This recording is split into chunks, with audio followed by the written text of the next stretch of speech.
Claro, quedamos muchas seguramente, ojalá.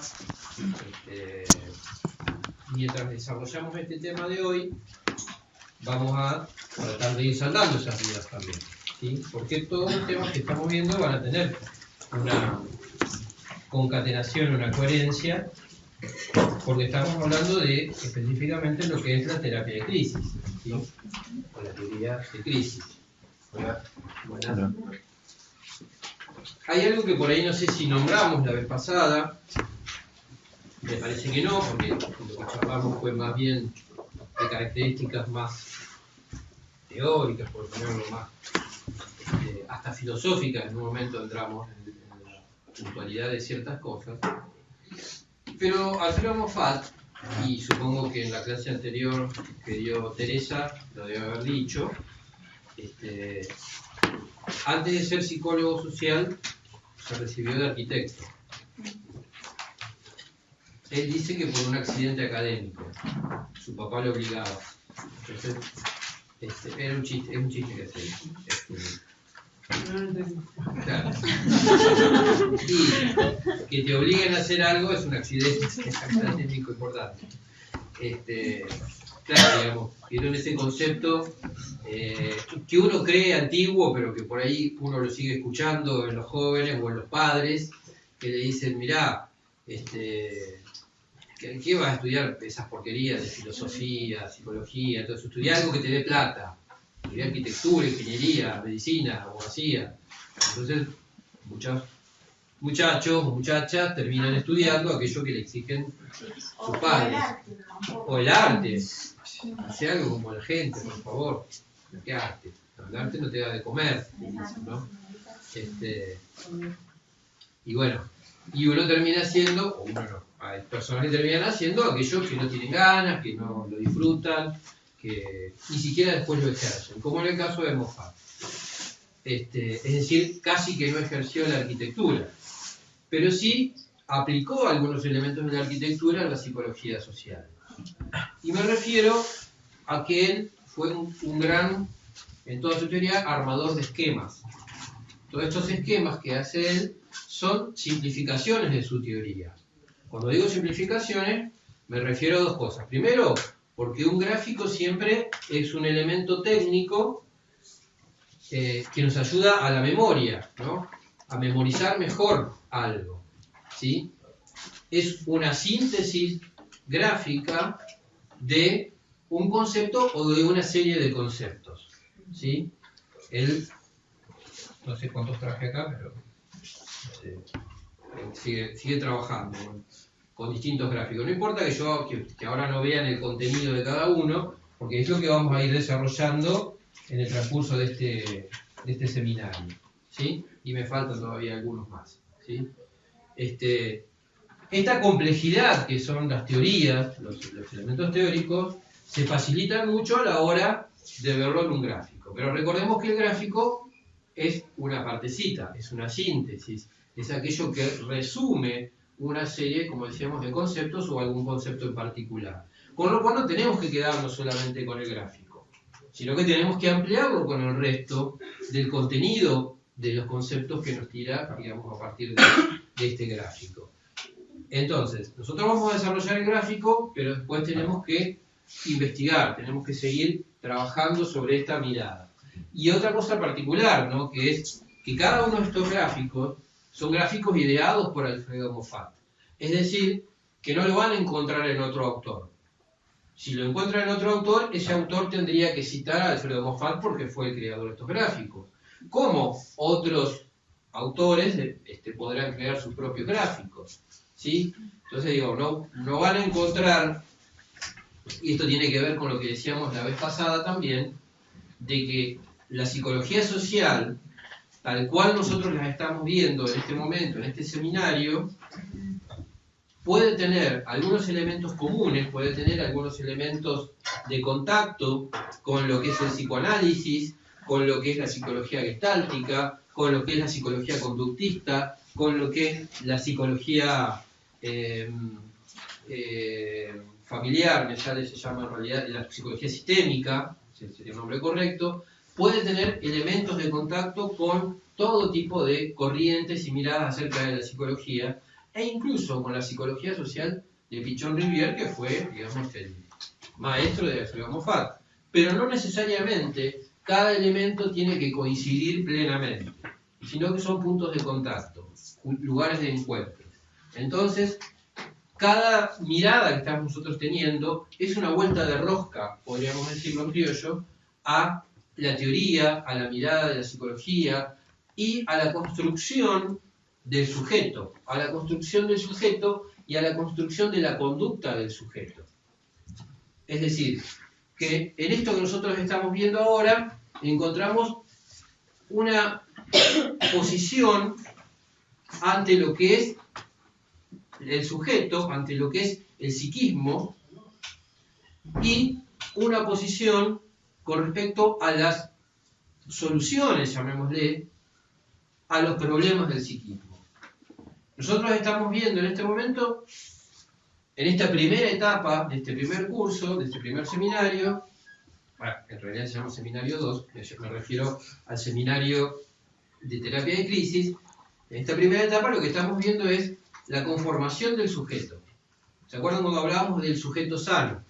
Este concepto que compartimos también, que decíamos con la filosofía Zen, de que nosotros nacemos en un estado de salud. Venimos al mundo en un estado de salud.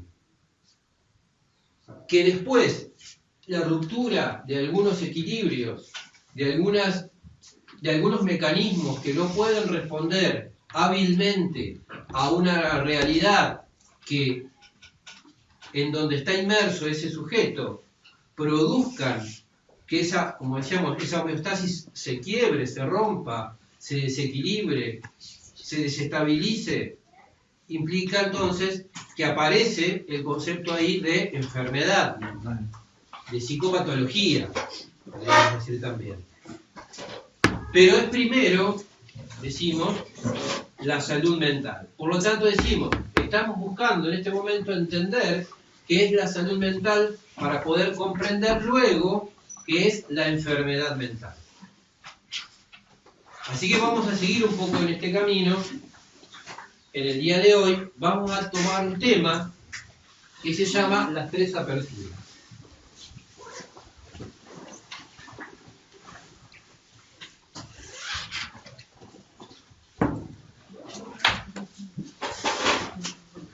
Y ya empezar a desarrollar uno de estos gráficos específicos de los cuales Alfredo Moffat nos brinda para poder sintetizar ideas.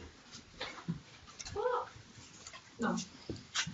¿No? No, algo que había señalado que lo dijo... No.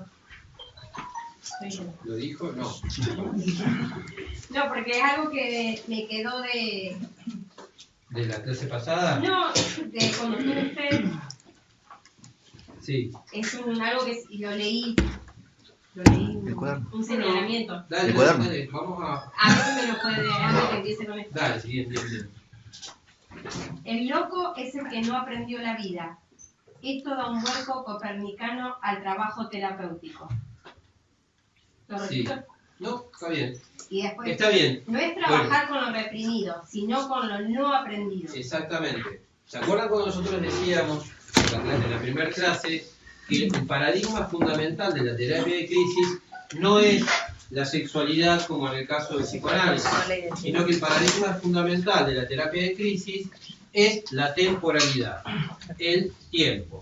Y no es porque esté llegando gente tarde que justo hago afirmaciones del tiempo, sino que da la casualidad que la temporalidad es ese elemento organizador del psiquismo desde el punto de vista de la terapia de crisis. ¿Sí? En esa temporalidad, ¿qué es lo que transcurre? ¿Qué proceso transcurre? Transcurre el proceso de aprendizaje, el proceso de aprendizaje de la vida en general. Cada elemento que se nos presenta en la vida es siempre un objeto de aprendizaje. De alguna manera, si lo llevamos al plano del aprendizaje, que es un tema que después vamos a tocar específicamente también, en algún momento de la carrera, nosotros somos sujetos cognoscentes, sujetos que buscamos conocer. Estamos en busca de un conocimiento. ¿Y dónde se presenta ese conocimiento? en todos aquellos objetos de la realidad, en todos aquellos objetos que pertenecen a lo que denominamos nuestro mundo externo, ¿sí? Ese mundo externo que vamos a ir introyectando y se va a ir transformando nuestro mundo interno. Ese mundo interno es el concepto básico de psiquismo, no solo para la terapia de crisis, sino para la psicología social en general, para lo que nos planteaba Pichon Rivière y que venimos planteando desde su creación, digamos, hasta nuestros días, aquellos que adscribimos a la psicología social, a la corriente de pensamiento de la psicología social, ¿sí? Viene bien la duda, viene bien la consulta, digamos, porque, bueno, justamente hablar de enfermedad mental es hablar también de una falta de aprendizaje, ¿sí? O un desorden en el aprendizaje. O sea que la salud es un aprendizaje. La salud es un aprendizaje, siempre y cuando haya posibilidad de seguir aprendiendo y de seguir transformando, vamos a estar en un estado de salud, o por lo menos de una relativa salud, ¿sí? El quiebre de ese proceso de aprendizaje, la desestructuración en ese proceso de aprendizaje, es lo que para nosotros sería la enfermedad mental. Es decir, ¿se acuerdan que en un momento de la clase pasada yo les pregunté qué es para ustedes la salud mental, ¿no? Y me acuerdo que uno de los compañeros habló de un estándar, hablamos también, digamos, de lo que era la Organización Mundial de la Salud, lo que denominaba esto, aquello, y como que de alguna manera, según cierto criterio científico, o varios criterios científicos, porque digamos la ciencia tiene que ver siempre con un sistema, con un método de trabajo, ¿no? René Descartes dijo alguna vez, todos tenemos razón, así que tenemos que encontrar un método. Es decir, porque si no cada uno se queda con su propia razón. Entonces, como para objetivar esas razones, hay que encontrar un método. Y en eso consiste la ciencia, en encontrar métodos para explicar las cosas. Esos métodos por ahí se fueron de mambo, podríamos decir, y se convirtieron en algo absolutamente medible. Transformaron al objeto de la ciencia, al principal objeto de la ciencia, que es el humano, el ser humano, que es la persona humana, en algo absolutamente medible. Y ahí apareció el sistema social, político y económico a decir, ya que el ser humano es medible, es controlable. Entonces aparece también la idea de control. Pero bueno, ahí ya no estamos yendo para otro lado, no tanto para otro lado, sino porque justamente esas ideas de control son las que después determinan qué es normal y qué no es normal. Qué está bien y qué está mal, digamos, según el criterio de quién, según un criterio hegemónico que está establecido. Entonces, nosotros si salimos de ese criterio hegemónico de pensar lo establecido, decimos, bueno, tenemos que pensar en un criterio de salud y tenemos que pensar en un criterio de enfermedad. Por eso entendemos que cuando hay posibilidad de aprender, y cuando digo aprender no solamente digo aprender sobre lo nuevo, sino que hay algo más dificultoso todavía que aprender lo nuevo, que es reaprender lo viejo, que es modificar, que tiene que ver con poder modificar, poder entender que aquello que aprendí tal vez no esté tan bueno, que aquello que aprendí tal vez no me haga tan bien, sino que tengo que modificarlo, que tengo que reaprenderlo, que tengo que resignificarlo, es decir, darle otro significado al cual yo tenía o yo creía que tenía. ¿Sí? Pongo un ejemplo tonto, que creo que ya lo dije, no sé, pero digo, yo durante muchos años creía que las milanesas de mi vieja eran las más ricas del mundo. Hasta que un día descubrí que había milanesas que no estaban chorreando aceite, que no estaban, que eran realmente ricas. Entonces, ¿por qué? Porque yo me crié, digamos, en un contexto en donde esas milanesas era lo único que yo recibía. Entonces, para mí, el significado milanesa era remitirme a esa situación personal. Ahora, cuando fui descubriendo distintas milanesas por distintos lugares, fui descubriendo que eran mejorables. Entonces tuve que resignificar mi idea de cuál es la mejor milanesa del mundo. Así que soy un buscador permanente de milanesas, en donde quiero permanentemente encontrar el sabor auténtico de la milanesa. Lo cual, digamos, me convierte en un utópico, porque estoy en una permanente búsqueda. Che, ustedes cuando llegan al cine así tarde y empezó la película, dicen hola, ¿qué tal? ¿Cómo les va? ¿O están en silencio? A veces sí. Ah, bueno. Acá lo mismo. Acá la película ya empezó. Que llegó tarde, sus motivos tendrá, perfecto, fenómeno, no hay problema. Pero, musarela, estamos trabajando. Bueno. Se va entendiendo, ¿no? Esto de, digo, del proceso permanente que nosotros hablamos, que va ya no hablando acerca, digamos, de la milanesa, sino está hablando aparte de mi propia identidad, de quién soy yo, digamos, de cómo me conformo como sujeto. Entonces, ese es mi mundo interno, que yo voy armando a partir de qué? A partir de que voy transcurriendo el mundo externo, transcurriendo en el mundo externo, sucediendo permanentemente en el mundo externo. Y ahí voy incorporando todos los elementos de ese mundo externo que reorganizan, reestructuran mi propio mundo interno. Cuando hablo de mi propio mundo interno estoy hablando de mi psiquismo, estoy hablando de mi subjetividad, ¿sí? O sea que mi subjetividad es un permanente juego entre el mundo externo y el mundo interno, en donde también hay una posibilidad de adaptación al medio incesante.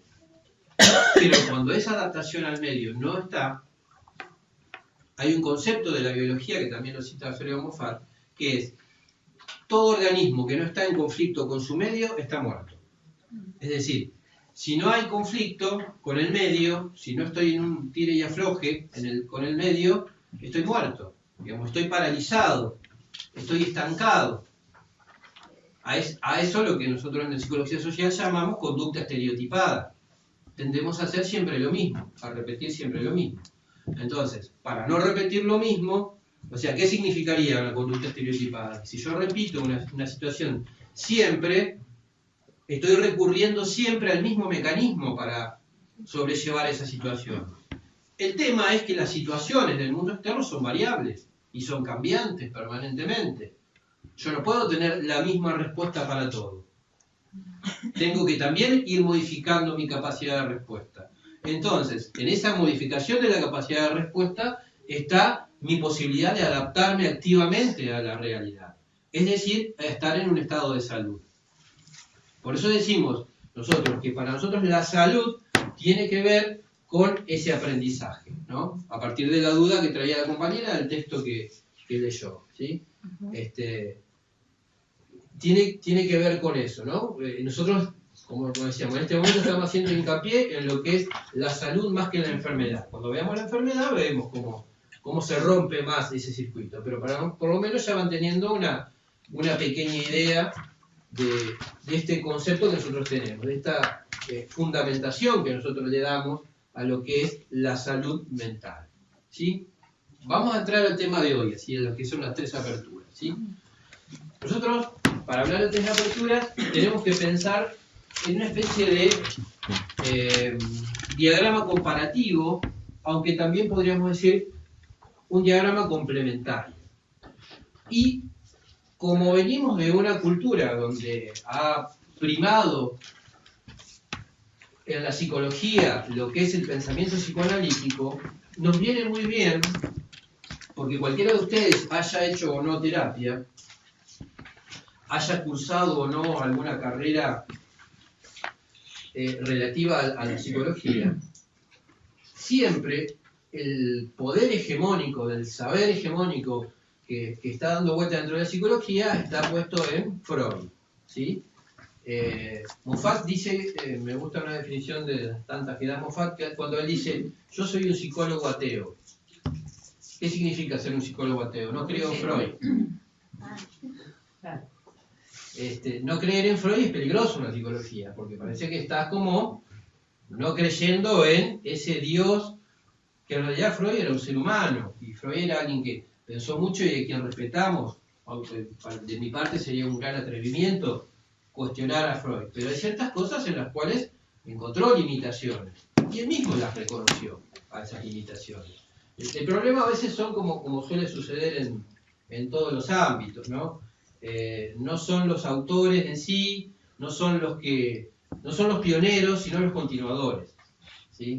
Entonces, Cristo no tuvo la culpa de que después lo pusieran en una cruz, digamos, y después que la cruz como elemento de tortura sea reivindicado por sus seguidores. Es como, qué sé yo, como que alguien que lo torturaron durante la dictadura lleve una picana colgando como símbolo de tortura, digamos, ¿no? O sea, tiene que ver con sus seguidores, no tiene que ver con el pionero, digamos. Freud no tuvo que ver con que después lo endiosaran de la manera que lo endiosaron, sobre todo en las escuelas lacanianas y todo eso, sino que él aportó lo que pudo, que fue muchísimo, y que hizo todo lo que pudo, y lo aportó en una época determinada, en un contexto social y político determinado. Entonces, hay que considerar, ¿sí? Yo siempre digo que Freud, más no le podíamos pedir. Era austríaco, vivía en Austria, Alemania, se venían los nazis, era judío, hablaba de sexualidad en la época victoriana donde estaba todo reprimido. ¿Qué le vamos a pedir? ¿Que sea comunista encima? No, pobre, no puede. Ya encima, demasiado que sobrevivió a todo eso, ¿sí? Entonces, aportó muchísimo. No vamos a negar nunca el aporte de Freud. Pero por eso decimos, para mí hay que hacer, como vamos a hacer en este cuadro de ahora, más que una competencia, más que algo, vamos a hacer algo complementario. Vamos a pensar en algo complementario. Si yo les pregunto a ustedes, ¿cómo, dentro de lo que se llama el encuadre terapéutico, que ustedes conozcan, lo hayan vivido, visto en una película o lo que sea, digo, van al psicólogo, ¿cómo los atiende el psicólogo? El formato, voy a la forma. No, te pregunta qué es lo que tenés. ¿Qué es lo que tenés? Bueno. ¿O a qué venís? Sí. 2 o 3 palabras y uno sí. que habla. Está. Bien. 2 o 3 palabras, uno lo que habla, te pregunta. Poco. Pero fíjense que ustedes están usando el singular. El singular. O sea, y vos dijiste, es uno el que habla, ¿no? La singularidad te pregunta, ¿sí? ¿Por qué? Porque está abordando al individuo.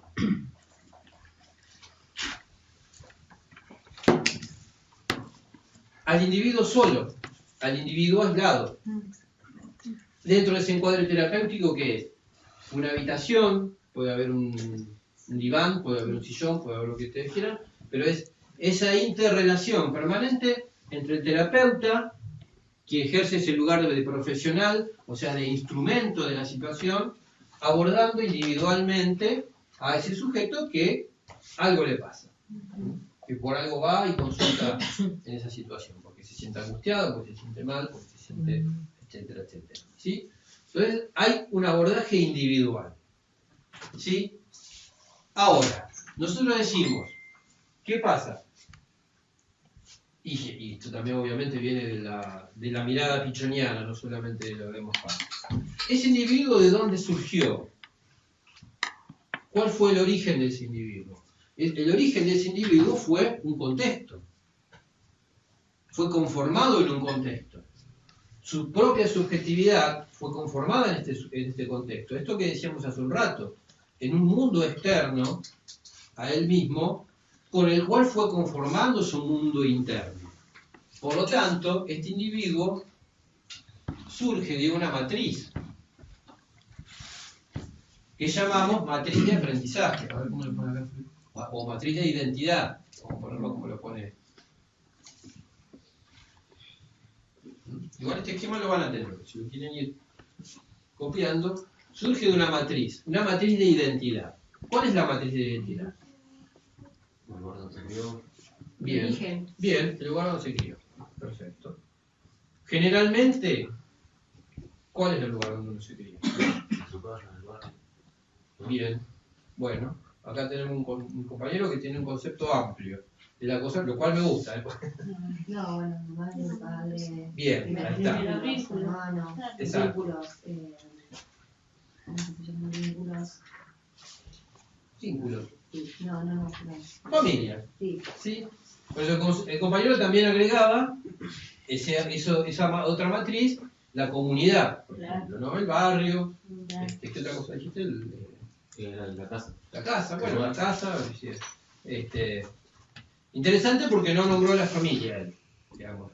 Esto de creer, digamos, en nuestra sociedad, digamos que nos lo dicen en la escuela primaria, yo me acuerdo haberlo escuchado, la familia es la célula básica de nuestra sociedad, ¿sí?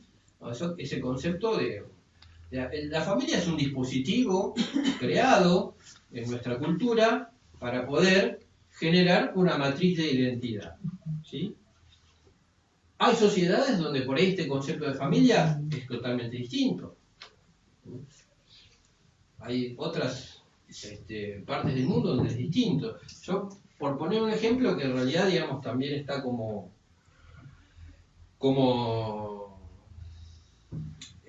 empapado, digamos, de distintas culturas, pero habrán escuchado muchas veces hablar de los kibbutz. La cultura judía tiene lo que llaman los kibbutz, que son justamente también dispositivos sociales donde muchas veces terminan de criar a los hijos. Los hijos terminan criados dentro del kibbutz. Tiene un concepto más comunitario. No es el concepto de familia nuclear que nosotros conocemos. Mamá, como decía la compañera, mamá, papá, los hermanitos. Y fíjense que incluso si lo pensamos a lo largo de nuestra propia historia, sin irnos a otras culturas, sino manteniéndonos en nuestra misma cultura, pero a través de lo histórico, a través del tiempo, esta cosa que nos interesa tanto, este vector que nos interesa tanto, que es lo temporal, la familia misma ha ido modificándose, ¿sí? Hoy una familia prácticamente la podemos remitir a mamá, papá, nene y nena, ponele, hace una cosa así. Hace varios años podíamos incluir en esa familia, ya vivían en la misma casa los abuelos. A veces los abuelos maternos, a veces los abuelos paternos. A veces había algún tío, a veces había varios, ¿no? El otro día mi vecino estaba construyendo, veo que estaba construyendo ahí, para arriba, digamos, en su casa. Y digo, qué bueno, che, estás construyendo, haciendo las habitaciones. Sí, me dice. Dice, lo que pasa es que en mi familia, dice, cada vez que nos juntamos somos 30. Entonces necesitamos más espacio abajo para juntarnos, ¿sí? Este concepto de que tenían que juntarse porque eran 30, decía, tenía que agrandar su casa, mejor dicho, quise decir, porque eran 30 para juntarse después. Bueno, son conceptos que cada uno tiene. Hablamos con mi hija y ella me decía, pero dice, todos los días los tiene a los 30. No, le digo, ellos son una pareja con un bebé. Y dice, bueno, cada vez que se juntan los 30, ¿por qué no alquilan esos gazebos ahí que tiene un lote encima de 30 metros de fondo? Pero bueno, viste ese concepto de que tenés que tener una casa para recibir a esos 30 familiares y qué sé yo. Bueno, entonces son distintos conceptos de familia. Cuando queremos acordar y vamos charlando entre nosotros, y lo vamos a charlar en el grupo operativo seguramente, van a ver que hay como un modelo de familia. Pero cuando empezamos a analizar puntillosamente cada una de esas familias, son todas distintas.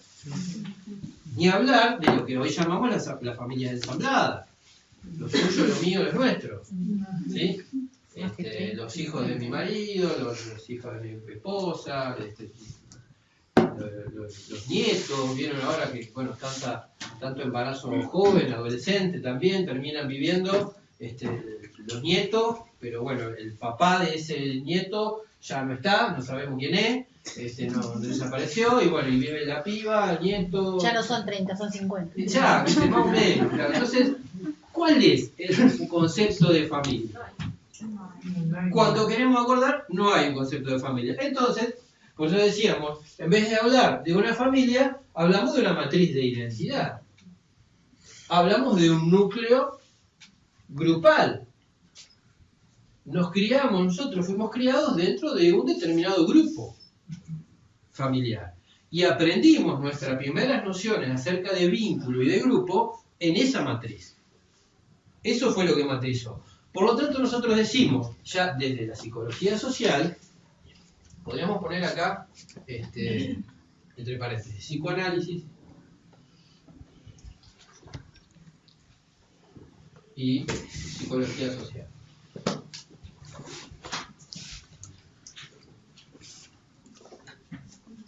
Vamos a subrayar, si no se ofende, psicoanálisis. Decimos, hay que tener en cuenta a la hora del encuadre, ya sea terapéutico, de aprendizaje o de abordaje, solamente el individuo, cuando vemos que somos producto de una matriz de identidad que puede tener todas estas características y muchas más de las que dijimos en este momento. No, nosotros decimos que acá tiene que aparecer el concepto de grupo. Entonces, no podemos trabajar solamente con el individuo, debemos trabajar también con el grupo, lo cual no anula al individuo. Esto también queremos dejarlo en claro, porque también hay teorías, hay conceptos y miradas también desde otras corrientes de la psicología, que dicen, no, bueno, entonces si somos producto de lo grupal, trabajemos solo en grupo. Y no me importa el sujeto, no me importa el individuo. A mí me gusta más la palabra sujeto que individuo. Individuo siempre lo veo como algo individual, indivisible, aquello que no... En cambio, sujeto siempre nos da la idea de objeto. Siempre la idea de sujeto siempre va acompañada de un otro. Sí, ahora sí. Y ahí, si yo hablo de un origen y digo un origen vacío.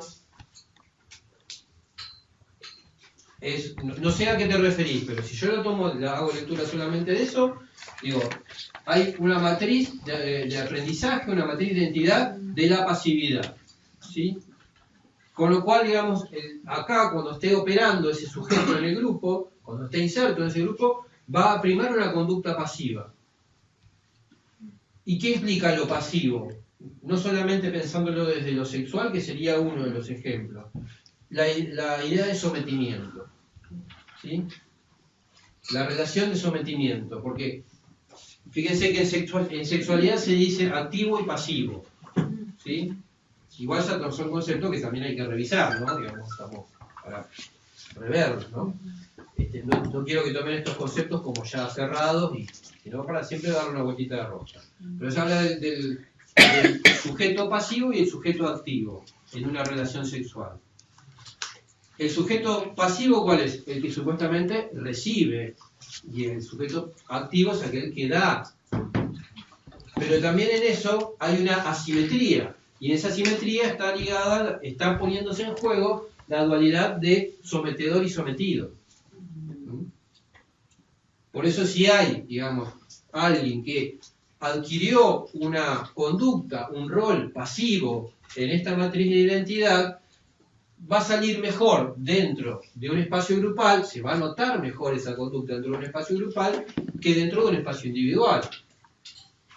Porque dentro del espacio individual hay una manera de llegar, hay una sola forma de llegar a saber, a introducirnos específicamente en lo que le está sucediendo a esa persona o cuál es el origen de lo que le está sucediendo a esa persona. ¿Y cuál es? Siguiendo, digamos, con esto del encuadre terapéutico. Los compañeros que dijeron recién cuando yo pregunté esto, el compañero dijo, te pregunta, el psicólogo te pregunta tal o cual cosa, ¿sí? O sea, y la compañera dijo, y es uno el que habla, te hace 2 o 3 preguntas y es uno el que habla. Claro, porque tienen que analizar tu historia. Bueno, ahí te me adelantaste diciendo... No, te pegó el pa. Pero, ¿lo hace a través de qué? Palabras. Lo hace a través de la palabra. El elemento simbólico de la palabra. Y está muy bien. Nosotros a través, en la clase pasada, hablábamos de la importancia de la palabra. La importancia de transformar en palabra todas aquellas situaciones que sean organizadoras, que son ordenadoras. La palabra ordena, la palabra organiza. La palabra le da nombre a las cosas. ¿Sí? Eso es una mochila, y yo sé que es una mochila, pero tengo el concepto mochila, porque la palabra mochila, a su vez, no solamente denomina a esa mochila, sino que denomina a todas las mochilas, o sea, al concepto simbólico, al concepto abstracto de lo que es la mochila.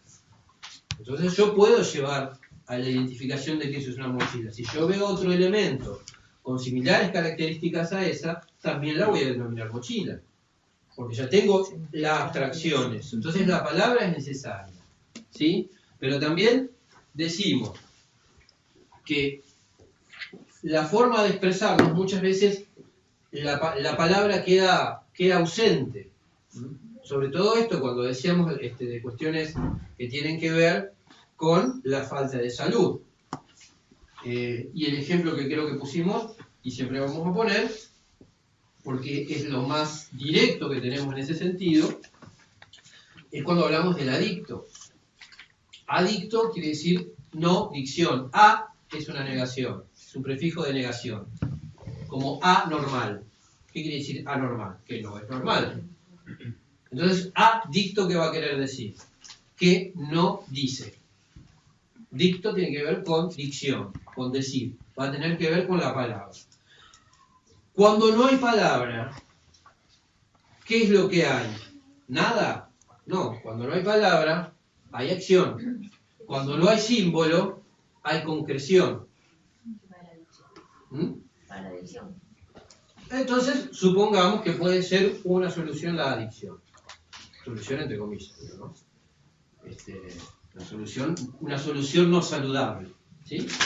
La adicción. Puede ser otro tipo de situación, de psicopatología o lo que sea, ¿sí? Pero en principio tenemos que entender que la palabra es organizadora, que la palabra nos libera de los fantasmas, ¿sí? Si la palabra no dice, entonces muchas veces se dice a través de la acción. Pero vamos a poner acá. Acción. Porque Alfredo pone acción con sentido. Y esta es la acción real. Ahora lo explico de la siguiente manera, como me gusta explicarlo un poquito más a mí para que me parece que quede más claro.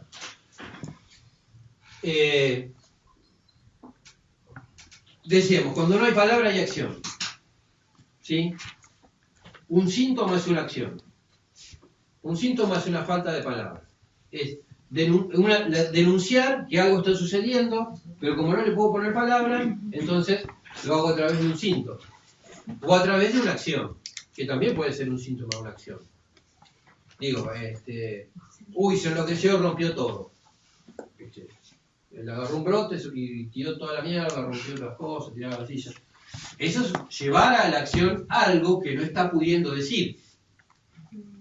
Algo no dicho que se lleva a la acción. No sería la acción que nosotros buscamos. No es la acción saludable.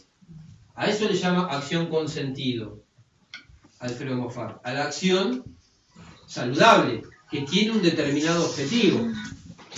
La acción real es aquella que acciona, que activa. Por eso yo, no está, digamos, lo trato de transcribir tal cual lo plantea, digamos, el afiche, para respetar la palabra de Moffat. Moffat siempre nos dice, a los que llevamos adelante su teoría, no me interpreten, dice.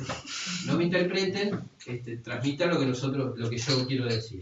Yo no lo quiero interpretar, pero también reconozco que, por cuestiones de tener en cuenta lo que es la comunicación humana, no solamente nosotros transmitimos cosas a través de la palabra. El mensaje no lo llevamos solamente a través de la palabra, sino que lo llevamos también a través de las acciones. ¿Y las acciones con qué elemento fundamental lo transmitimos o lo ponemos de manifiesto? Con el cuerpo. No, por eso el cuerpo habla. El cuerpo habla, saca la compañera, y yo estoy de acuerdo. Entonces, estamos teniendo en cuenta si nosotros seguimos esta línea, ¿no? Esto es como un cuadro de doble entrada, ¿no? Si hacemos para abajo, digamos, si vamos para abajo, tenemos un individuo en el encuadre terapéutico o psicoanalítico, un individuo que habla, que dice, que tiene que manejarse a través de la palabra. Y ahí aparecen esos elementos que dice Freud que son los caminos para el inconsciente, ¿no? Las manifestaciones del inconsciente, cuando habla de los lapsus, de los actos fallidos, de los chistes, y fundamentalmente dice la vía regia hacia el inconsciente son los sueños. Por eso hay que contar los sueños en el espacio psicoanalítico, por eso hay que interpretar esos sueños en el espacio psicoanalítico, es decir, todo parte desde lo discursivo, todo parte desde el planteo de la palabra. ¿Está mal? No, no está mal, pero muchas veces es insuficiente. Y no solo que es insuficiente, sino que además puede ser muy largo el camino para llegar a eso, al inconsciente a través de la palabra. Y si decimos que el cuerpo no miente, que el cuerpo también se expresa, ¿por qué no ponerlo en juego a través de alguna manera de expresión? Por eso en la psicología social utilizamos técnicas con las cuales nos emparentamos, que es por ejemplo el psicodrama. ¿Todos escucharon hablar del psicodrama? No. ¿La compañera no? El psicodrama es una técnica, no es exclusiva de la psicología social, es una técnica planteada ya desde hace mucho tiempo, por un señor que se llamaba Lenin Moreno. Lenin Moreno es el... Joseph Moreno. Joseph. No recuerdo. Levi Moreno. Lenin Moreno es el presidente de Ecuador. Levi Moreno, que creó la técnica psicodramática y que consiste en técnicas que tienen que ver, técnicas del teatro, para poder trabajar algunos elementos desde lo psicológico. Y se trabaja grupalmente, y se trabaja haciendo representaciones, y se trabaja poniendo el cuerpo, fundamentalmente, y jugando mucho. ¿Sí? Por eso nosotros utilizamos mucho el tema del psicodrama y las técnicas corporales. Así que ya les estoy avisando a los que vienen nuevos, que vamos a tener, creo que los que ya vinieron al seminario pasado tuvieron acá un trabajo de psicodrama, que vinieron unos compañeros que saben mucho, Diego Nacarada, de nuestra escuela mufatiana, y vamos a estar permanentemente jugando con el cuerpo, jugando con elementos, ¿sí? ¿Por qué? Porque es otra manera de expresarnos, es otra manera aparte de la palabra, además de la palabra, y que además acelera los tiempos, ¿sí? Porque el cuerpo, como decía, el cuerpo no miente, la palabra te puede mentir. Entonces, para descular, hablando en criollo, digamos, ciertas cuestiones desde la palabra, y quizás tenés que transitar mucha palabra, tenés que escuchar mucha palabra para poder descubrir aquello que está velado, aquello que está tapado. En cambio, el cuerpo es más alcahuete, el cuerpo te denuncia enseguida. Los gestos, la verbalización, la dramatización, todo eso te descubre más rápido. Y eso para nosotros es positivo. Por eso ponemos en juego esta acción real, que es poner el cuerpo, ¿sí? Y además que consideramos que también es importante en el psicólogo social aprender a poner el cuerpo. Aprender a poner el cuerpo es estar presente en la situación, estar presente en el lugar donde suceden las cosas. El mejor ejemplo que nosotros tenemos, también surgido de nuestra escuela mofatiana y que aplica lo que es la terapia de crisis, es un dispositivo que se llama Emergencias Psicosociales, el EPS, que lo conduce principalmente otro discípulo de Alfredo Moffat, que ahora tiene su escuela propia, que es Carlos Sica. Yo les tiro todos estos datos para que ustedes después investiguen, se interioricen con respecto a esto. Carlos Sica con el EPS ha trabajado en lo que son las emergencias estilo Cromañón, el accidente de Once, de tren, el accidente del APA, digamos, han hecho intervenciones concretas y directas ahí, poniendo el cuerpo. Como psicólogos sociales poniendo el cuerpo en el lugar del hecho. Yo lo que más cercano a eso estuve cuando fue lo de Cromañón, fui supervisor de aquellos que habían estado actuando en Cromañón, de aquellos psicólogos sociales que estuvieron dentro del ERS. Es decir, ¿por qué? Porque es conmovedor para todo el mundo. Imagínense llegar a una situación donde tenés un montón de pibes en filita que están muertos. Y padres, madres, hermanos buscándolo, desesperados, llorando. Y tener que operar en esa situación es muy angustiante, muy difícil. Por lo tanto, vos podés ser un psicólogo social ya recibido, con todos los honores y con todos los títulos, pero cuando ves esa situación también te conmueve. Entonces, yo lo que hice fue armar grupos con los que estuvieron presentes ahí.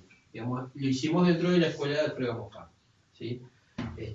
Carlos Sica había sido un escritor, ¿no? No, Carlos Sica, que yo sepa, no. Él escribe los libros de psicología social, tiene uno sobre emergencias psicosociales, donde explica toda la técnica, la teoría de él, de cómo trabaja, pero que fundamentalmente está basado en lo que es terapia de crisis. Y que lo reconoce porque es un discípulo respetuoso de Alfredo. Claro, un amigo, porque lo vimos en la clase pasada a Carlos Sica. Ajá. Lo vimos muy por arriba y bueno, había dicho que había trabajado el tema de la angustia, un poco de terapia en crisis con la gente esta de Cromañón. Claro. Sí. Usted está diciendo. Bueno, entonces si ya más o menos está la explicación de él, digo, es decir, no es solamente poner el cuerpo cuando estamos interviniendo, digamos, dentro de los grupos, sino también como operadores, también implica poner en acción nuestro cuerpo, ¿sí? Poner en juego nuestro propio cuerpo, ¿sí? Yo que trabajo en situaciones, digamos, con jóvenes adolescentes en situación de riesgo, digamos, ahí, y he trabajado algunas veces en algún instituto o en algún lugar cerrado, en situaciones de peligro tenés que poner el cuerpo. En situaciones de violencia tenés que poner el cuerpo. Tenés que estar accionando, no con la palabra, sino con el cuerpo, porque la palabra no alcanza. La palabra no es suficiente. Entonces, bueno, hay técnicas, como la técnica del maternaje, por ejemplo, que sirve para hacer la contención mecánica de alguien que está en un momento de crisis. Bueno, para eso tenés que estar preparado, para eso tenés que estar entrenado. Y eso implica, por eso decimos, nuestro cuerpo. Nuestro cuerpo muchas veces va a decir más que otras cosas, ¿no? Por llevarlo a algo que quizás le pasó a cualquiera de ustedes, ¿no? De un familiar, un amigo, alguien que se encuentra pasando un estado de angustia muy profunda. Se encuentra pasando, no sé, porque le falleció alguien muy querido, no sé, algo trágico, algo terrible, y uno va y se pone ahí al lado del amigo, ¿no? Y no sabe qué mierda decirle en el momento. Está ahí, ¿viste? Y vos ves que el amigo está... Vos estás ahí... Y por ahí tu amigo te dice, gracias, loco, por venir, ¿eh? Y sí. Y vos decís, ¿qué mierda dice? No dice nada yo. Estuviste. Estuviste ahí. Y no es poco. Pusiste tu cuerpo ahí. Tu presencia estuvo ahí. Y eso no hay que subestimarlo. Eso es una forma de contención. Eso es una forma de estar ahí conteniendo al otro. Es una forma de contención psicológica. Es una forma de contención desde el punto de vista emocional.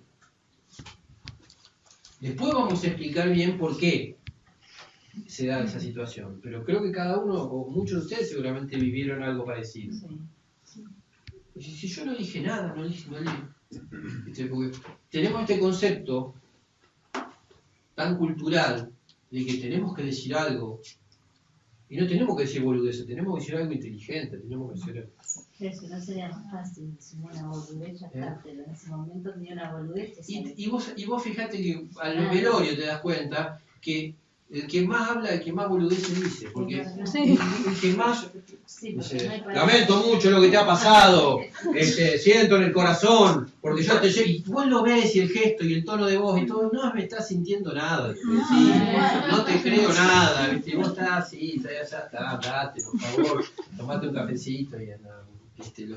Claro, y por ahí aquel que viene y te acompaña y se pone al lado tuyo y no sabe qué decirte y le ves la cara y llora con vos y te acompaña, ese es el que vos sentís al lado. Es el que vos sentís que te está conteniendo, acompañando y no te dijo una sola palabra. Y hasta capaz que te dice una palabra equivocada, ¿viste en el velorio que más de uno va, vos vas así todo, no sabés qué decir, y decís, felicitaciones, ¿no? Felicitaciones. Ay, sí, por Dios. No hablés. Me salió una vez. Hola, todo bien. Contarte Estoy acá, no estás. Cuando se O murió sea, mi bueno, suegro. más vale no abrir la boca. a ella le pasó. Bueno, porque estas clases. No, pero eso fue totalmente inconsciente. Había fallecido mi suegro, yo sabía. No, también, salió de adentro. Mi suegra había sido Peor, porque el liberada. inconsciente, no importa. Exactamente. Porque el inconsciente son deseos reprimidos. Exactamente. Es peor cuando la gente se quiere excusar y dice, no, fue inconsciente. Peor todavía. En realidad lo estaba deseando. Entonces, claro. Pero digo, lo bueno de esto es que pasa esto, que lo estamos riendo y lo podemos compartir, y porque descubrimos que compartiéndolo en grupo, somos humanos. Mirá qué cosa, somos humanos, nos equivocamos, metemos la pata, cometemos errores, mandamos fruta. Hay uno Entonces, de los errores de las personas es que siempre se piensa que tiene que tener un discurso para cada una de porque las hay una situaciones. cultura que nos lleva hacia eso. Hay una cultura hegemónica en donde tenemos que guardar determinadas formas, tenemos que decir determinadas cosas, tenemos que hacer determinadas otras. Entonces decimos, bueno, ahí es donde está lo normativo, ¿sí? Aquello que nos quieren imponer como normativo, ¿sí? Y que tiene que ver, por supuesto, con un bagaje histórico de lo que decía. Por eso decía que el compañero se había adelantado, porque lo otro de lo que nos habla o de los que pretende buscarnos desde el punto de vista psicoanalítico es el pasado, ¿no? Buscar en el pasado. ¿Está mal? No, no está mal. Aparece lo histórico, porque en el pasado está la causa de mi malestar actual. Seguramente, porque yo me construí en el pasado. Me construí en un lugar, en esta matriz, pero me construí allá y entonces con otros. Hoy estoy acá y ahora con ustedes. Pero yo fui construido allá y entonces con aquellos. ¿Sí? Y nosotros decimos, entonces, para pensar la salud mental, ¿tenemos entonces que pensar en nuestro pasado? Sí, tenemos que pensar en nuestro pasado. Tenemos que ir en busca de lo que nosotros denominamos nuestra escena cero. La escena cero es ese como nuestro primer capítulo, ¿sí? Donde todavía ni siquiera empezamos la escena 1, la 2 y la 3, ¿sí? Esa escena cero que es una escena seguramente confusional, porque la palabra justamente en ese momento no estaba para ponerle nombre. Y eso es lo que sucede. ¿Por qué los traumas, se habla de trauma infantil? Porque los chicos están aprendiendo a hablar y les suceden cosas al mismo tiempo.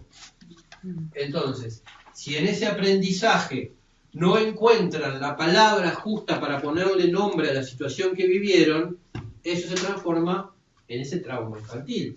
O se transforma en esa escena cero, en ese impacto que hizo en ese momento la situación sobre sí mismo.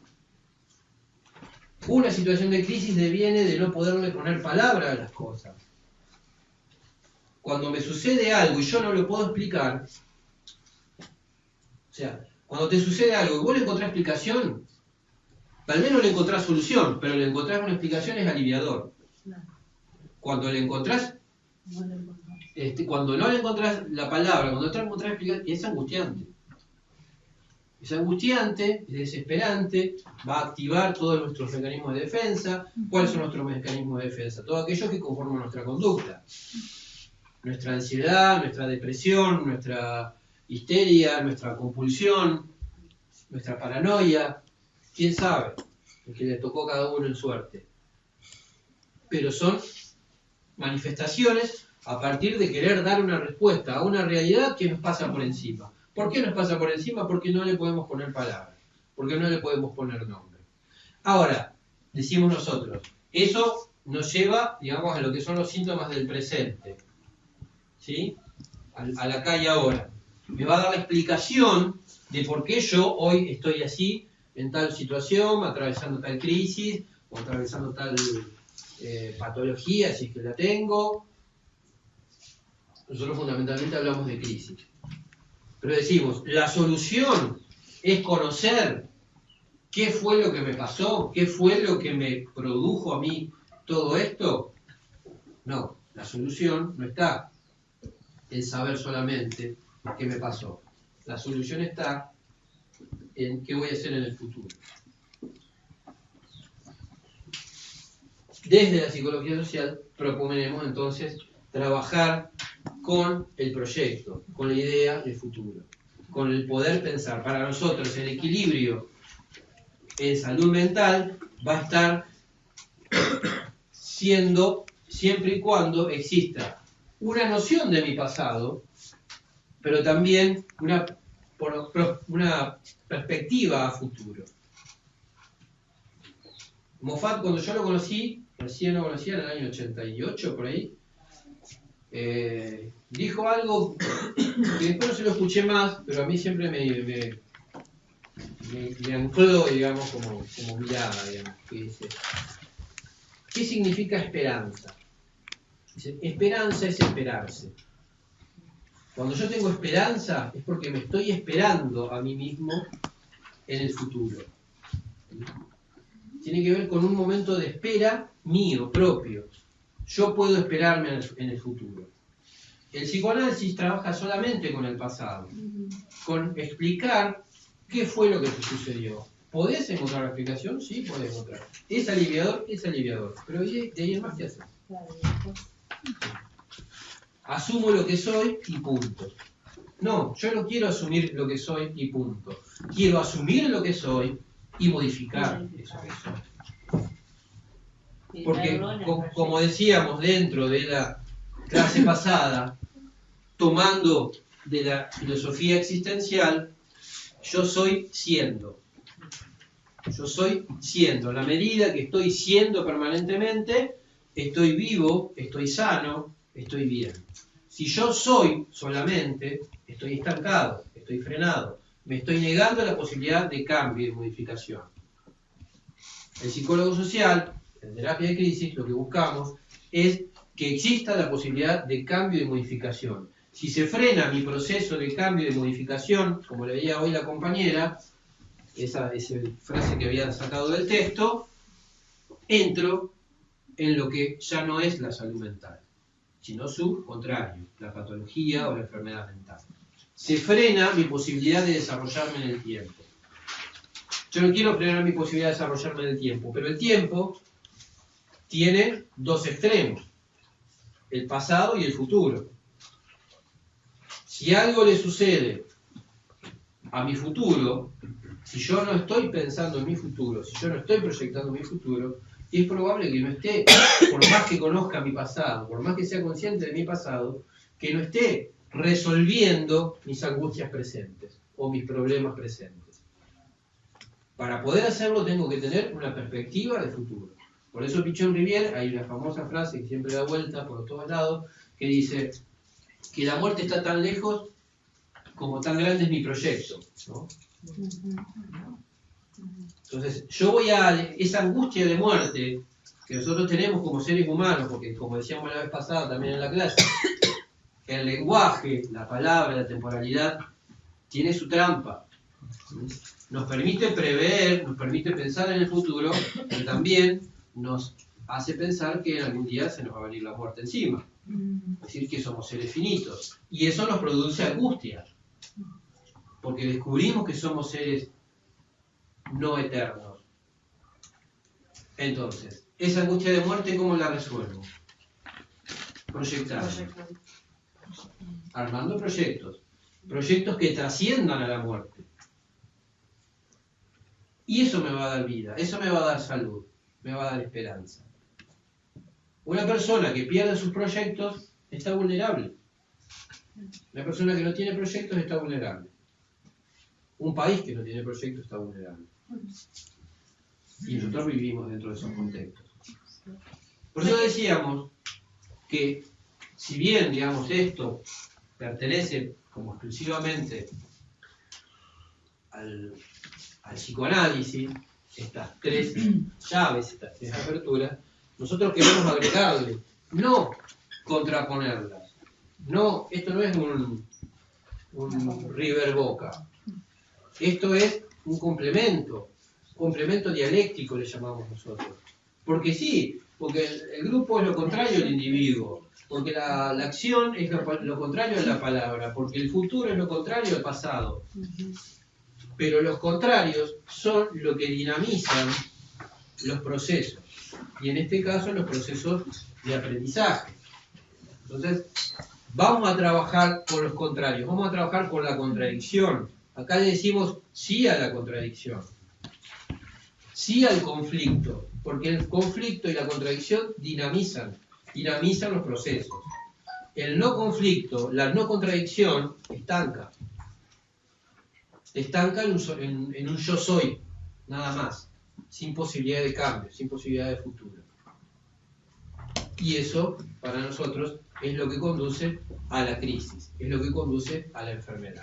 Pero primero, como decíamos recién, cuando estamos tratando de reafirmar, nosotros tenemos que entender claramente qué es estar sanos, qué es el sujeto sano, qué es la salud mental.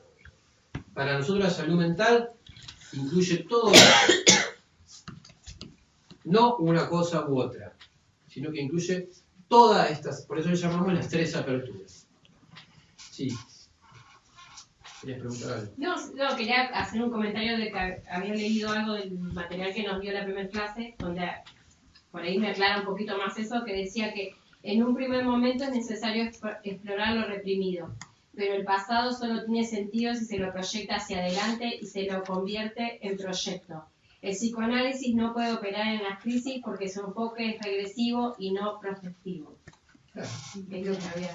Es esto mismo. Mirando el pasado. Es esto mismo. Y para ir cerrando, a menos que hayan preguntas o cosas así. Sí, el tema de la matriz, ¿no es la base, digamos, de todos los problemas digamos, de ahí para abajo? Porque el tema de la matriz del individuo, yo lo que analizo, ¿no? Veo que todos creemos que somos todos iguales. Y yo tengo que ser igual a vos, ella tiene que ser igual a ella, y después nos encontramos en la sociedad que somos todos diferentes, con distintos pensamientos, distintas estrategias, digamos, para futuro. Sí, yo lo único que le cambiaría a tu pregunta Sí, es la matriz es el origen de los problemas, algo así dijiste, sí, el origen de los problemas de todo, pero también es el origen de las soluciones de todo. claro. Porque justamente, si no pensamos esto como siempre lo dramático, o lo traumático, digamos que eso también es un concepto de la psicología hegemónica, del psicoanálisis, donde estamos todos mal, todos enfermos. Pero cuando nosotros hablamos de escena cero, que tiene que ver mucho con esto de la matriz, decimos, en esa escena cero quizás esté el origen del problema, pero también está el origen de la solución. Porque ¿cómo saliste de ese problema? ¿Qué dijo? ¿Qué dijo? No lo escuché. Escucho voces. Estoy escuchando voces. Otra pregunta de esa. ¿También las escucharon? Ahí te dejamos solo. ¿Cómo es eso de la solución, digamos? A ver, supongamos que yo pongo este ejemplo siempre, ¿no? Pero bueno, algún día voy a cambiar los ejemplos. ¿Lo de la milanesa? La milanesa lo dije, ya hablé de la milanesa. Suponete que, para no hacerlo tan dramático, ¿no? Vos le tenés miedo a la oscuridad, ¿sí? Claro. Porque a vos de chiquito te apagaban la luz y te encerraban en la oscuridad. Cuando consideraban que te portabas mal, tus padres de castigo te encerraban en un cuartito con la luz apagada. ¿Sí? Qué feo Bueno, que te hagan claro, qué feo que te hagan eso, un castigo, bueno, pero hoy en día te trabaja un problema que tenés miedo a la oscuridad. Y a veces también hay que empezar a pensarlo simbólicamente, porque no es la oscuridad de falta de luz solamente, Lo que representa. sino lo que representa. Todo lo que te parezca oscuro, vos te retirás. Pero porque te lo inculcan. Claro, bueno, pero viste que de repente viste, estás con la mujer o el hombre de tus sueños y dice, apagá la luz. Vos, Te va. sí, por ahí pasa, digo. Ahora, ¿cómo salías de la oscuridad en aquel momento? Porque vos no te quedaste encerrado en el cuartito. Venía alguien y abrió la puerta. O vos la abrías en algún momento, o algún motivo, había algo que te sacaba de la oscuridad. El problema es que cuando tenemos un hecho traumático, llamémosle de esta manera, lo digo así medio entre paréntesis o medio entre comillas porque no me cierro, no me gusta del todo pensar en un hecho traumático, pero bueno, pensémoslo como para entenderlo claramente, nos quedamos anclados solamente en el aspecto negativo.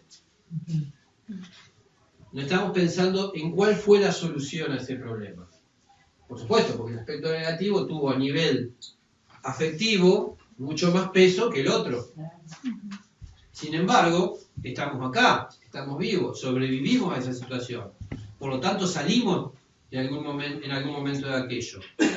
El poder reencontrarme con aquella situación difícil, dolorosa, angustiante, es para poder encontrar también cuál fue la solución que yo tuve a ese problema. Cómo se abrió la puerta y permitió la entrada de la luz. Cómo yo me encontré nuevamente con la luz después de ese castigo que me hacía por encerrarme en ese cuartito. Digo, ¿no? Poniendo ese ejemplo, ¿no? Sí. Entonces, ahí ya estaríamos hablando de la escena 1 y 2, no de la escena 0. La escena 0 es la que me permitió encontrarme con lo negativo, pero también con lo positivo. Por esto de la ambigüedad. Y esto implica lo que decíamos hace un rato, la posibilidad de resignificar, de reaprender aquello. Yo lo aprendí como algo negativo, como algo traumático, como algo que no me permite hoy moverme con tranquilidad y me despierta determinadas situaciones o determinados síntomas. Pero en esa misma situación está el remedio, está la solución. Porque algo me sacó de eso. Y vos decís, bueno, si yo era mi abuela que me abría la puerta y me sacaba del castigo y me esperaba con un café con leche, con galletitas, y vos decís, qué linda situación, qué hermoso todo esto, ¿no? Como que lo vivenciás de otra forma, ¿no? Yo cuando trabajo con los pibes con los que trabajo, que han vivido situaciones traumáticas a patadas, ¿no? Por su situación de vulnerabilidad, trato de que ellos mismos encuentren algún aspecto positivo en su vida, ¿sí? Como un pibe que me decía, en su familia todos afanaban, el padre le daba el arma para que él se haga, el padrastro le daba el arma para que él se haga a robar, la madre si no traía a los pibes algo a la casa los cagaba a trompada, les pegaba con un palo. Y digo, no hay nada positivo. Y dice, sí, una vez estuve trabajando con un tío pintando una casa. Y dice, qué macanudo era mi tío, qué buen tipo que era mi tío. ¿Y por qué no lo veía? Y porque mi familia no lo quería, porque justamente, claro, era lo contrario, digamos, era el anverso, digamos, a esa familia. Y se puso a pensar en ese tío y dice, lo voy a ir a buscar. Y ya se puso como proyecto a futuro encontrarse con ese tío, que era el aspecto sano de esa familia, de ese entorno en el que él estaba. Digo, pero tuvimos que hacer un trabajo de revisión de su pasado para poder llegar a ese tío. ¿Y saben cómo lo hicimos? Con un currículum vitae. Armando un currículum para empezar a trabajar. A partir de esa herramienta apareció su historia, apareció su pasado. Entonces, porque yo siempre digo, cuando uno arma el currículum, yo lo uso como técnica eso. Porque cuando uno arma el currículum, no solamente está pensando en sus trabajos, ¿no? Uno está armando el currículum y dice, en el año 88 yo trabajaba en el kiosco de la vuelta de mi casa. Y vos mientras lo escribís, te acordás que siempre al kiosco que venías a trabajar venía una chica que te encantaba, que era linda, y ya te fuiste así pensando, no tengo que hacer currículum. Y seguís con otra cosa, ¿no? O sea, siempre un recuerdo te remite a otro, te va llevando a otra situación. Entonces vos decís, bueno, ¿qué pasa si yo me hubiese animado y encarado a esa chica que me gustaba en el año y con el kiosco, qué sé yo? Bueno, hubiese tenido otro estilo de vida, otra forma, porque no sé, me hubiese propuesto un proyecto de familia con ella, y rearmás otra historia. ¿Por qué? Porque resignificaste aquello pasado, resignificaste aquello que quedó atrás. Y encontrás la solución. En el problema encontrás la misma solución. Esto es como la vacuna. Creo que las vacunas se sacan de la propia enfermedad. ¿Sí? Esto lo saben, digamos. Sí. Cuando inoculan una vacuna es porque la sacaron. O sea, la vacuna contra la gripe está sacada de la gripe, del virus de la gripe. ¿No? En menor medida. Bueno, en menor medida que yo como es, hay un proceso, pero bueno, se resignifica esa cepa y se transforma en algo sano, en algo saludable. Bueno, nosotros también creamos una vacuna, pero psicológica. La vacuna de sacar de la misma cepa, de la misma pudredumbre, del mismo problema, sacar la solución. Si negamos el problema, lo que hacemos es tapar con tierra aquello que sucedió. Por lo tanto, si lo tapamos, ¿qué va a suceder? Y va a surgir otra vez como síntoma. Ya para cerrar, digo, hay una ecuación que hace Alfredo,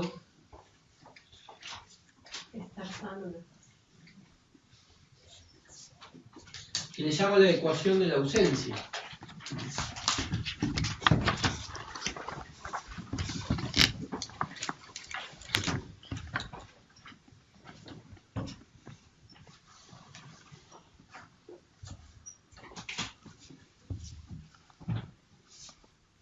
Acá hay un elemento, no importa cuál. Una persona, una cosa, lo que ustedes quieran, ¿no? Es algo que está. ¿Sí? Una cosa. Ese elemento desaparece, deja de existir. En nosotros, en nuestra vida. Acá estaba, acá no está. ¿Qué resultado da? Que este elemento, al no existir más, se transforma en un fantasma. Es decir, pasa a un plano simbólico.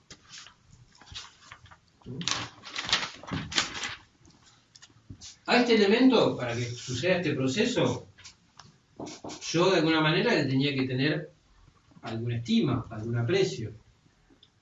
Lo tendría que querer. Si no, me hubiese resultado indiferente. No me hubiese importado que desaparezca. Esto era significativo para mí, era importante para mí.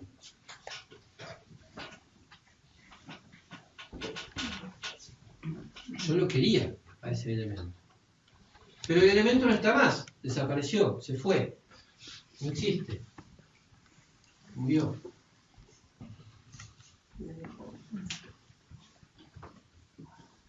Si yo este elemento no lo puedo resignificar actualmente, dije, se puede transformar en un fantasma. Pero en un fantasma, ¿qué forma puede tomar ese fantasma? Puede tomar la forma de Un trauma. algo imaginario, algo que yo añoro todo el tiempo, algo que yo veo, visualizo a pesar de que ya no está. Con lo cual podría ser un delirio. Capaz que se transforma en un delirio. Hablar mucho de lo mismo. Se puede hablar mucho de lo mismo.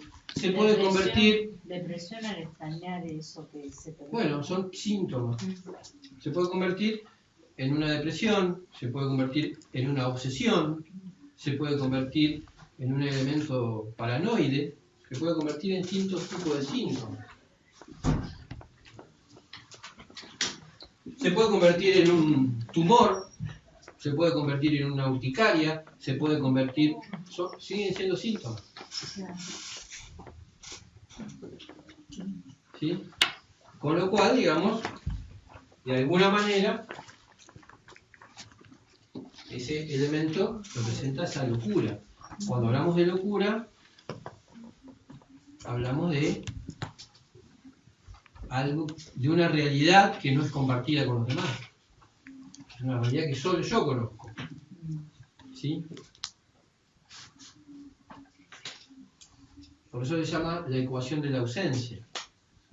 Fíjense qué elementos de nuestra vida tan angustiantes y tan conflictivos que se presentan acá. Amor, muerte, locura.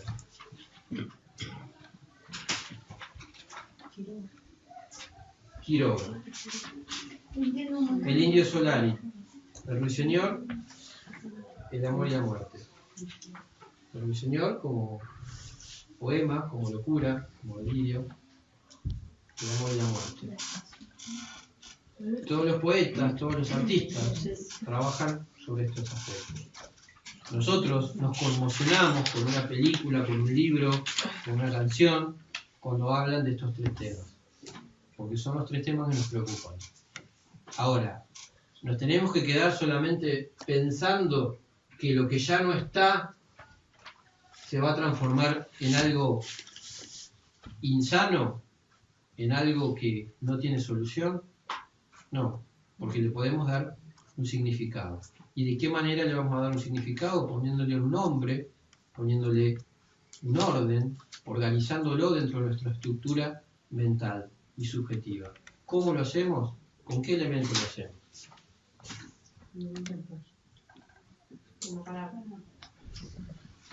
La palabra evita que eso sea un fantasma. La palabra me puede volver a evocar aquel objeto ausente. Ya no está, no recuperamos el objeto, pero sí resignificamos el objeto ausente. No, por eso decía, no desestimamos la palabra cuando hablamos de poner el cuerpo, de trabajar con el cuerpo. Hacemos ese trabajo de poner el cuerpo y trabajar con el cuerpo para llegar a la palabra, para poder ponerle nombre a las cosas. Nombres que organicen en nuestra nueva realidad aquello que nos pesa, porque efectivamente nos conmovió. Pero ya está, ya sucedió. No quiere decir que yo lo tenga que, como decíamos hace un rato, poner abajo de la alfombra y tratar de taparlo.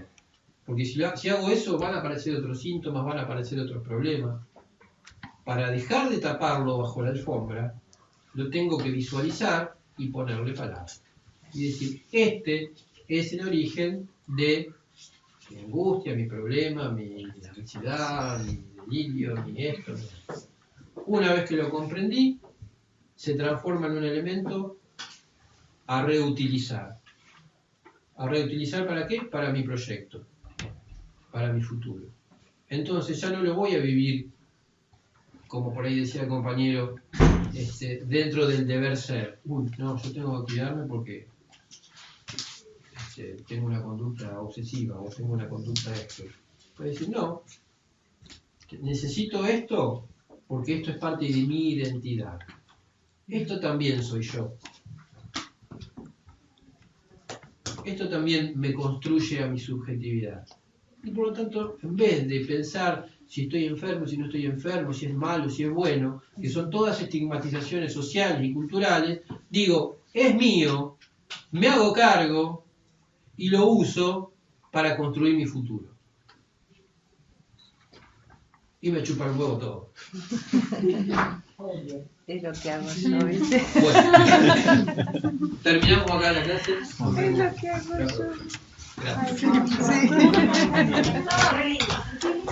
Muy linda, muy linda.